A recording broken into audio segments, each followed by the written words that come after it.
Welcome back. You're still watching Network Africa on Channels Television. Now, just before the break, we did bring you news concerning the steps taken by the President of Nigeria, Muhammadu Buhari, concerning the sacking of some of the chiefs of staff or army, including the Army Chief, the Navy and Air Force chiefs. We have news for you now. There are new appointments that have been made, and President Buhari has approved the following appointments. Major General Abayomi Gabriel Olonishaki is the Chief of Defense Staff. Major General Buratai is the Chief of Army Staff. Rear Admiral Ibok Ete Ekwe Ibas is the Chief of Naval Staff. Air Vice Marshal Sadiq Abubakar is the Chief of Air Staff. Air Vice Marshal Monday Riku Morgan is the Chief of Defense Intelligence, and Major General Babagana Monguno retired is the National Security Advisor. Well, coalition airstrikes targeting Houthi military sites resumed in the Yemeni capital Sana'a late yesterday. However, no information about casualties was immediately available. Roughly 24 hours earlier, at least 10 people were killed in separate airstrikes overnight into Sunday across Yemen. A coalition of Arab states has been bombarding the Iranian-allied Houthi rebel movement, and that's Yemen's dominant force, since late March in a bid to reinstate President Abdurabu Mansur Hadi, who has fled to Riyadh. Another 35 people died in fighting near the southern Yemeni city of Aden on Sunday. Well, at least 10 people, including children, have been killed after Kenyan fighter jets hit Gedo region in South Somalia.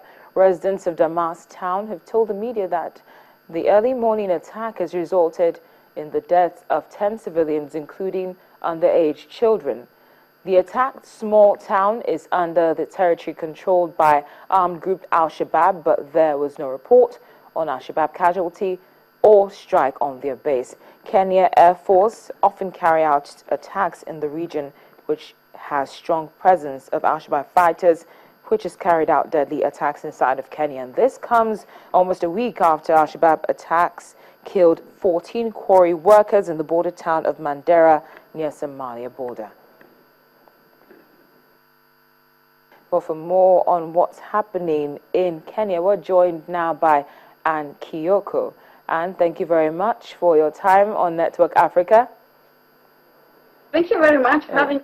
It's a pleasure, and it's good to see you. Now, I'd just like to ask you, what is happening with Kenyans, especially almost a week after this incident, which left 14 workers dead? Have people been able to recover? Are they moving on? What's going on?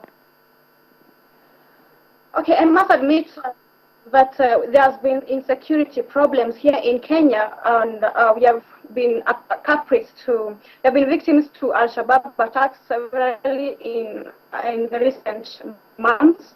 Yeah, but okay, the first one was the Lamu attack, where our police force were able to subdue the Al-Shabaab people. Then the Mandera attack, which saw at least 14 quarry miners, dead, and now there's this one that happened yesterday.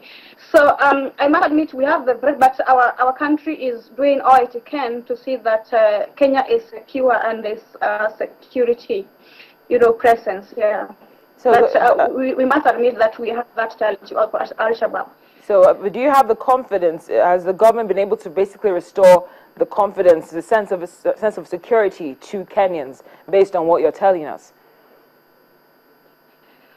Okay, I can't say it's 100%, but at least they are working towards it. Every day they are assuring us, and you can see their efforts towards that, though they have not been really a success 100%.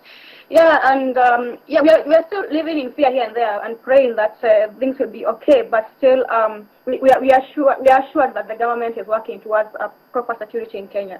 Yeah, but like I said that before, it's not 100%. Yes, and thank you very much for your time. We appreciate your update right here on Network Africa. Thank you very much. Thank you too. Bye-bye.